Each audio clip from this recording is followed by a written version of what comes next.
It is absolutely incredible in all of the thousands of words and papers that have been submitted on the investigation of the Dublin and Monaghan bombings that one singular question, which ought to have loomed way above anything else, and that is the question of extradition, has never been discussed, has never been alluded to, has never been factored into the commentary, and even that includes the commentary this year leading up to and including the 50th anniversary of the Dublin and Monaghan bombings.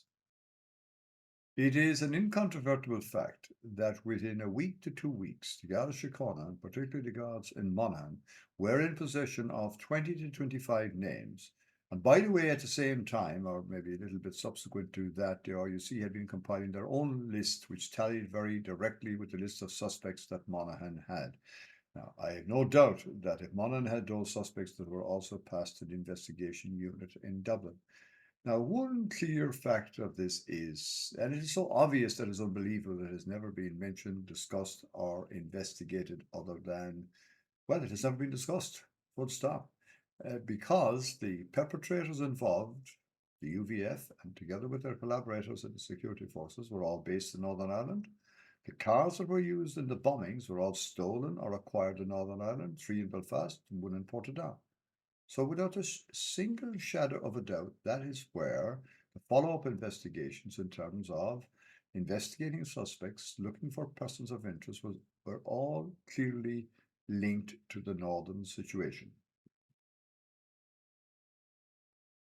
Now, the inconvenient truth is that in order to get persons of interest back from Northern Ireland, well, let's call it from Belfast to Dublin, it is necessary, it was then, and it still is necessary to go through an extradition process. And by that is a very simple template. The Northern Ireland courts have to be satisfied before they order the extradition of any citizen of that part of the United Kingdom back to the Republic that a case exists that links them directly in an evidential way to the bombings, to the murders, and to all of that ensued. Now, that particular conundrum means that the requesting country, as in Dublin, has to have that kind of information present in their hands before they can approach the question of extradition. It was abundantly clear while Dublin had names and locations of the persons of interest.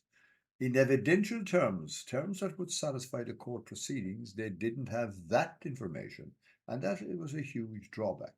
And that, more than anything else, meant that anyone of interest to the southern authorities were safely behind the border on the northern side. Now, yes, but I can hear you saying that was very similar to many atrocities committed by the Provisional IRA and other Republicans moving from the Republic into the North. And of course, there is more than a grain of truth in that. But the bottom line is that without evidence, without substantial evidence, without interviews with the suspects, without admissions as to their involvement, without other witnesses who would corroborate the idea that they were involved, this investigation could not proceed beyond where it was in 1974. It would be far more realistic to look at the initial Garda reports as preliminary reports that capture the key information from the scene. Of course, there were difficulties with the forensic capabilities of the Garda Síochána. Of course, it is a fact that the guards were under tremendous pressure. Of course, it's a fact um, that Judge Finlay had said that the special branch and crime and security were grossly undermanned as a result of a report that he provided in early 1974. And it was also a fact that he said that there was a gross undermining of the Garda Síochána, its ability to deal with the new situation, which was obviously the enormous threat from the Provisional IRA in the Republic. Therefore, the simple truth, the inconvenient truth, and very difficult for the families of the victims to accept this, that without the information, the evidence, not just information, to extradite the guilty parties or the persons of interest of Northern Ireland, the investigation came to a grinding halt. That probably explains also why the Garda Síochána cooperated very willingly with the 1993 documentary by The Hidden Hand by Yorkshire Television in relation to the Dublin and Monaghan bombings. But the one singular fact is that extradition was an enormous roadblock that could not be overcome in the absence of evidence. Now, the other great omission was that we now know that Harold Wilson had told Liam Cosgrave on two occasions, 11th of September, 21st of November 1974, that they, the British, knew who had committed the atrocities in Dublin and Monaghan, and they had interned them. Now, the Dublin government did absolutely nothing, certainly nothing in record to indicate they took any action on that. Liam Cosgrave did not tell his own Minister for Justice, Patrick Cooney.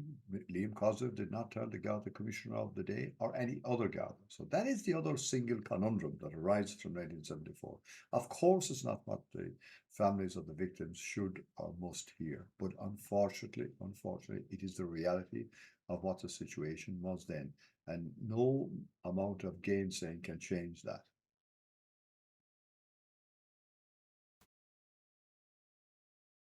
It is nothing short of remarkable that the Dublin government has handed over the review of the killings of the 1974 killings to a British police force.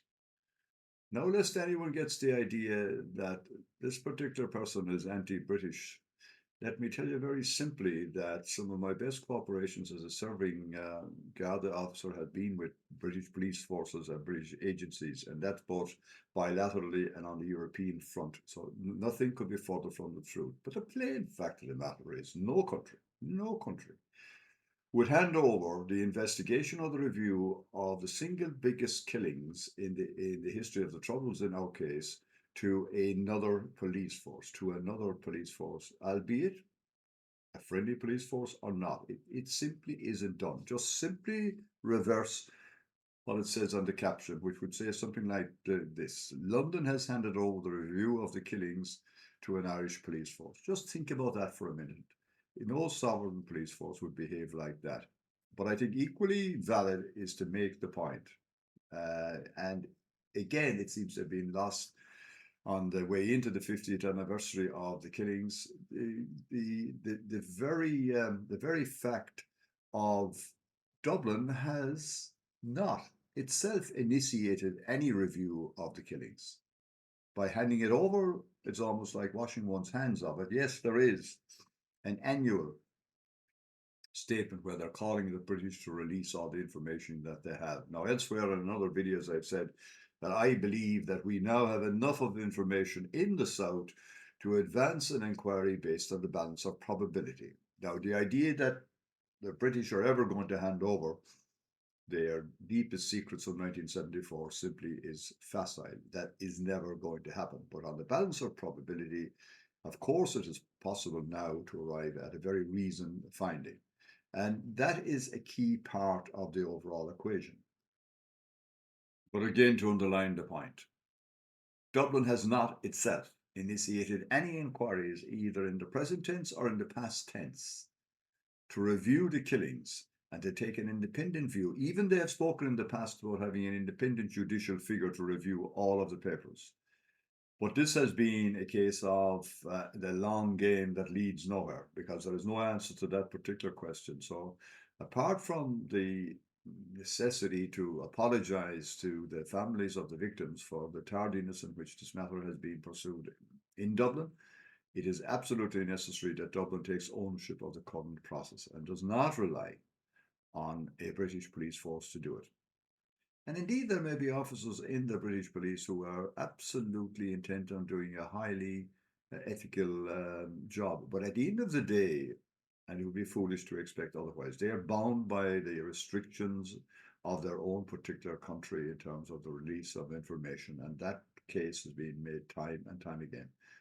So this is a situation that should change, but the plain fact of the matter is Dublin has handed over the review of the killings to a British police force. This is not a situation that is tenable.